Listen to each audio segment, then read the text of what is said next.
Je voudrais d'abord vous remercier tous. On n'est pas souvent apprécié par ceux qu'on dirige. Je suis très touché par ce qui s'est passé tout à l'heure. Excellence, Monsieur Tiemoko Miele Kone, vice-président de la République de Côte d'Ivoire. Excellence, Uhuru Kenyatta, ancien président du Kenya et membre du groupe de haut niveau de l'Union africaine pour l'Éthiopie. Excellence, Domitien Ndaïsizié, ancien président du Burundi et membre du groupe des sages de l'Union africaine. Excellence, Catherine Samba Panza, ancienne présidente de la République centrafricaine. Excellence, Dr Speciosa Wandira Kazibwe, ancienne vice-présidente de l'Ouganda, membre du groupe de haut niveau pour le Soudan et amie du groupe des sages. Mesdames et Messieurs les ministres, Excellences, Messieurs les représentants du secrétaire général des Nations Unies, Mesdames et Messieurs les hauts représentants, envoyés spéciaux et représentants permanents de l'Union africaine, distingués représentants des communautés économiques régionales, Mesdames et Messieurs les représentants des organisations internationales, Excellence ambassadeur Mohamed Gad, représentant permanent de la République arabe d'Égypte, président du Conseil paix et sécurité, Excellences, Mesdames et Messieurs les représentants des organisations internationales, Mesdames et Messieurs les ambassadeurs, distingués invités, Mesdames et Messieurs.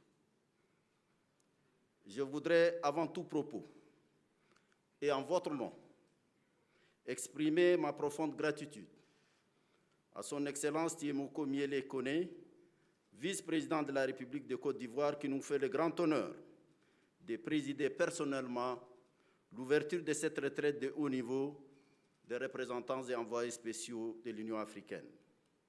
Ce geste fort témoigne avec éloquence de la haute attention que les autorités ivoiriennes portent à l'agenda africain.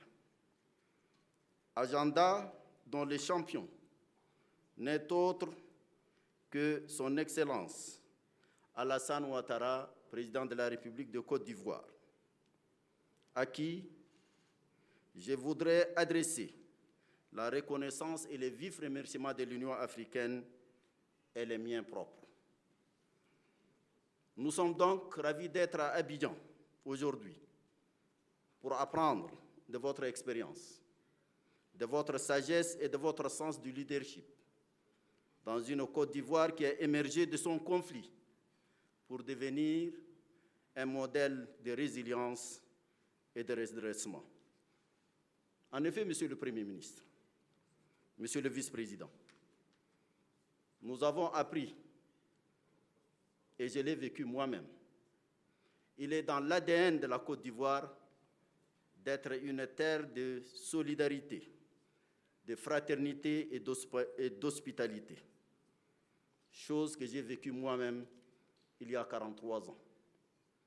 Je venais pour la première fois en février 1981 à Abidjan, en venant de l'est du Tchad sans avoir vu la capitale du Tchad, N'Djamena. J'ai transité par le Darfour et le Kordofan pour aller à Khartoum, pays qui est actuellement à feu et à sang. J'ai pris un avion pour arriver à Kano, quelques jours après les premières manifestations de la secte intégriste Maïtassina, qui est certainement l'ancêtre de Boko Haram, avant d'arriver à Abidjan. J'avais moins de 21 ans, donc j'étais mineur parce que la majorité en son temps était à 21 ans. J'ai vécu dans ces pays 6 mois avant de repartir au Tchad et préparer mon baccalauréat à N'Djamena en 1981. J'étais venu, Monsieur le Président, Monsieur le Vice-président, sans passeport. Je suis rentré dans ces pays avec une carte d'identité scolaire. C'est dire, il y a 43 ans, la libre circulation des biens et des personnes existait. Il est fort étonnant. Il est fort surprenant que maintenant le protocole que nous avons signé dans ce sens au niveau de l'Union africaine n'ait pas requis les ratifications nécessaires pour entrer en vigueur alors que nous avons lancé la zone de libre-échange continentale. Quelle contradiction! Cela mérite d'être vu. Si je rappelle tout ça, Monsieur le Président, c'est pour dire à mes frères et sœurs ivoiriens que vous avez une toute particulière responsabilité. Cela est dans l'ADN de votre pays. La Côte d'Ivoire doit demeurer un havre de paix. Elle est déjà la locomotive économique de la CEDEAO. Vivement et fraternellement que je sois entendu.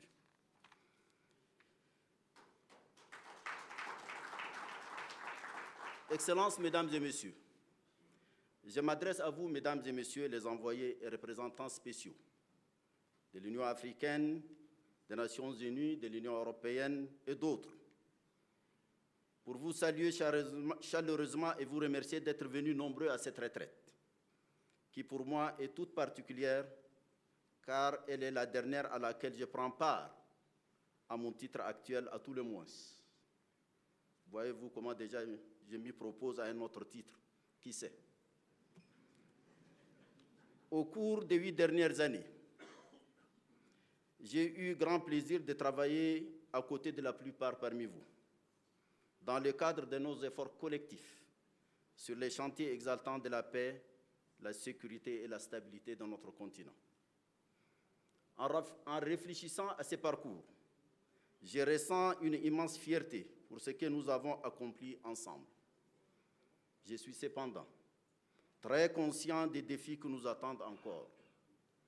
Le thème de la retraite de cette année, impact et durabilité de la diplomatie préventive et de la médiation de l'Union africaine, met en relief notre mission commune.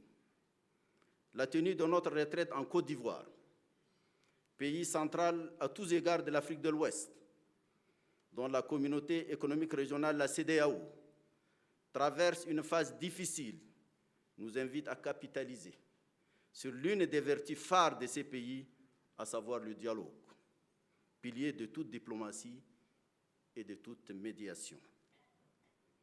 Je voudrais profiter de l'occasion pour exprimer la solidarité de l'Union africaine aux populations du Mali, du Burkina Faso et du Niger, en proie à la barbarie des groupes terroristes et autres extrémistes violents. Vivement que ces pays regagnent la famille ouest-africaine, regagnent la CEDEAO et par voie de conséquence l'Union africaine. Tout le monde le sait. L'Afrique continue d'être confrontée à des défis anciens et émergents, conjoncturels et structurels, portés par des facteurs endogènes et exogènes qui ne cessent de rivaliser dans leur prégnance. Lorsque j'ai fait une rétrospection de mon mandat depuis 2017, je constate que si nous avons réalisé des avancées significatives en matière de diplomatie et de médiation, nous restons loin d'avoir vaincu les monstres de nos défis ancrés et tenaces. Les conflits au Sahel, dans la Corne de l'Afrique, les Grands Lacs, en Afrique du Nord et ailleurs, continuent de se complexifier, de traîner en longueur et d'ouvrir de nouvelles opportunités d'ingérence extérieure dans les affaires africaines. Les défis de confiance, les déficits de confiance entre les parties en conflit est le premier obstacle qui se dresse sur notre chemin. C'est au rétablissement de cette confiance que les médiateurs doivent d'abord s'atteler. Inutile d'insister sur les qualités requises de tels médiateurs.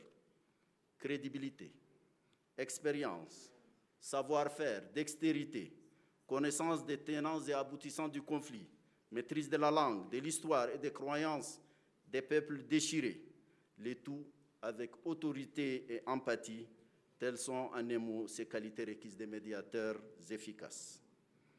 Je suis évidemment fier de nos envoyés spéciaux, de nos représentants permanents, de notre groupe de sages qui ont souvent attesté de telles aptitudes, ce qui leur a permis de jouer des rôles déterminants. J'ai souvenance quand je vois le président Uhuru, quand je me souviens de ce qu'il a fait avec le président Obasanjo, et la vice-présidente d'Afrique du Sud pour régler le problème en Éthiopie.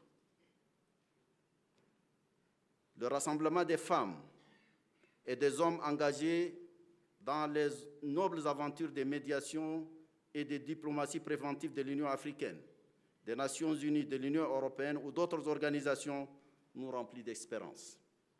L'échange fécond d'expériences, la confrontation des idées et des opinions, les vertus réparatrices de la critique et de l'autocritique, auxquelles la retraite, je l'espère, ne manquerait pas de donner lieu, nous serons assurément fort utiles.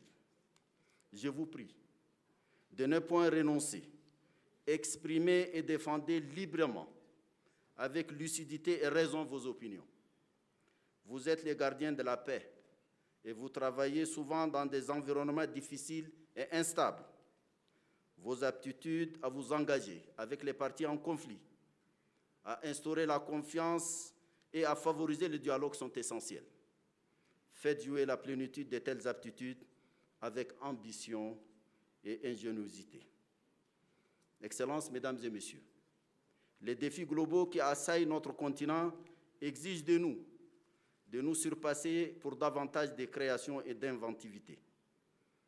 L'enracinement du communautarisme, les archaïsmes sociaux, la vétusté de nos référentiels doctrinaux et méthodologiques, l'affaissement patent du panafricanisme, le poids du mimétisme et de la servilité intellectuelle, la prégnance des sources de la pauvreté et de l'antidéveloppement, ces ligues rendant complexe l'exercice des responsabilités et obligations de nos médiateurs et autres artisans de la construction de la paix. Osez donner libre cours à votre intelligence et des leçons instructives de vos riches expériences. Il ne s'agit pas seulement de promouvoir des accords de solutions provisoires des conflits et tensions. Il s'agit, au-delà, de jeter les bases des constructions politiques et juridiques pour des systèmes à la stabilité continue, durable et génératrice de justice, d'égalité, d'inclusion et de prospérité partagée. Qu'il s'agisse de la prise en charge des demandes légitimes de notre jeunesse, des nécessités d'une vision émancipatrice de centaines de millions de femmes qui ploient sous le poids des structures ringardes, archaïques et assassines des droits légitimes à la liberté, à l'autonomisation et à la dignité, ou qu'il s'agisse de l'invention des systèmes politiques sortis des profondeurs de l'âme africaine et de notre histoire, rien ne devrait être négligé dans cette recomposition de notre paysage intellectuel et culturel. L'un de nos médiateurs m'a dit un jour, le médiateur est un joueur de piano. Il joue de ses 10 doigts. Il doit tout connaître. Il doit mettre en œuvre tous les atouts. Il doit visiter tous les coins et recoins des besoins des sociétés qu'il cherche à aider, à surmonter les fragmentations. Dans cette œuvre exaltante, son plus grand ennemi est le dogmatisme, le style stéréotypé et la servilité intellectuelle. J'en appelle donc au dépassement d'une diplomatie réactive, à des approches proactives axées sur l'anticipation des crises avant qu'elles ne dégénèrent. Investir dans des systèmes d'alerte rapide et exploiter les données en temps réel, bien avant le basculement infernal aux conséquences irréparables, telle est la piste privilégiée. Bien sûr, mais diriez-vous, et vous avez bien raison, les obstacles et faux prétextes d'un souverainisme de mauvaise aloi érigent un mur d'airain devant toutes les velléités des systèmes d'alerte précoce. Cette difficulté mérite d'être traitée avec audace, je dirais même avec témérité. Dans cette irremplaçable recherche et ambition de rénovation, l'inclusion est à mettre en tête des principes directeurs. Il ne suffit pas d'impliquer uniquement des élites politiques et militaires. Les femmes, les jeunes, les universitaires, les chefferies traditionnelles, les congrégations religieuses, les forces économiques doivent être au cœur de nos efforts. La désignation d'une femme d'expérience, Madame Bineta Diop, et de Mademoiselle Chidom Pemba comme envoyée spéciale des jeunes de l'Union africaine sont des indicateurs forts de notre profonde conviction en ces domaines. Qu'elles en soient remerciées. Les voix des femmes et des jeunes doivent être amplifiées dans nos processus de médiation, de diplomatie préventive et dans les dialogues politiques et autres approches traduisant le principe immuable de notre doctrine en la matière, celui des solutions africaines aux problèmes africains. Cette implication doit cesser d'être une clause de style, un verbe sans action, une formulation sans conviction. Seule l'action doit prévaloir.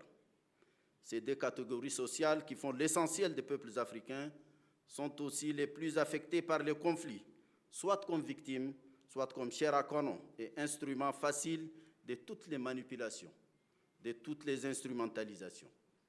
Elles méritent, plus que toute autre catégorie ou couche sociale, toute notre sollicitude et notre engagement pour leur cause.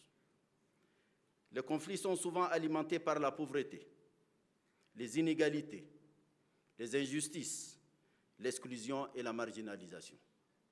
C'est pourquoi la diplomatie économique et sociale doit être un pilier central de nos efforts de construction de la paix et de la consolidation de celle-ci. Dans ces corps à corps inlassables, avec les défis de toutes sortes, je ne saurais oublier l'impératif des stratégies de développement et de promotion de la bonne gouvernance. Celle-ci est incontestablement la précieuse base de la paix et de la sécurité. Dans une société juste, où les chances sont égales, tous les individus seront des gardiens de la paix, qui voudraient piétiner son propre royaume de prospérité et de bien-être. Excellences, Mesdames et Messieurs, si nous sommes confrontés à des défis internes, des pressions externes viennent également compliquer nos efforts. Les rivalités géopolitiques, les interventions extérieures et les appétits économiques extérieurs au continent continuent d'irriguer les conflits africains. Cependant, nous devons faire valoir des solutions africaines à ces défis. Soyons les principaux artisans dans la construction de la paix sur notre continent.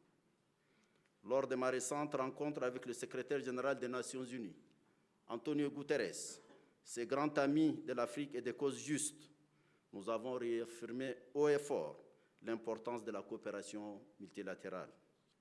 Le cadre conjoint Union africaine-Nations Unies établi en 2017 reste la pierre angulaire de nos efforts partagés. Nous devons continuer à travailler à son renforcement et chercher à l'étendre sans retard à tous les autres partenaires partageant les mêmes valeurs que nous. Le multilatéralisme est essentiel pour relever les défis complexes auxquels nous sommes tous, à des degrés divers certes, confrontés en matière de paix et de sécurité. La guerre en Europe, que beaucoup avaient cru définitivement révolue, a montré qu'aucun continent n'est vraiment définitivement à l'abri des soubresauts meurtriers et des bourrasques de l'histoire. Dans la quête perpétuelle de la paix, l'Afrique ne saurait faire l'économie de son engagement et de sa vision. Notre contribution est ici essentielle et l'injustice flagrante de notre exclusion de la gouvernance globale est désormais inadmissible. Nous ne saurons accorder notre amitié à ceux qui contribuent à entretenir cette injustice. Alors que vous poursuivez votre travail en tant qu'envoyés et représentants spéciaux, votre leadership est vital. Que vous soyez médiateur de conflits, facilitateur de dialogue ou que vous souteniez la reconstruction post-conflit, vous êtes ceux qui donnent vie à notre vision de la paix.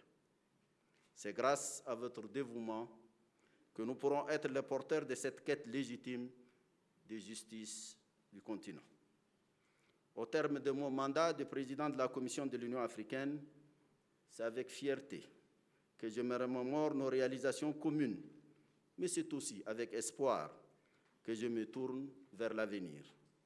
Je reste profondément confiant dans le travail que vous allez accomplir au service de la paix et du bien-être de l'Afrique et du monde.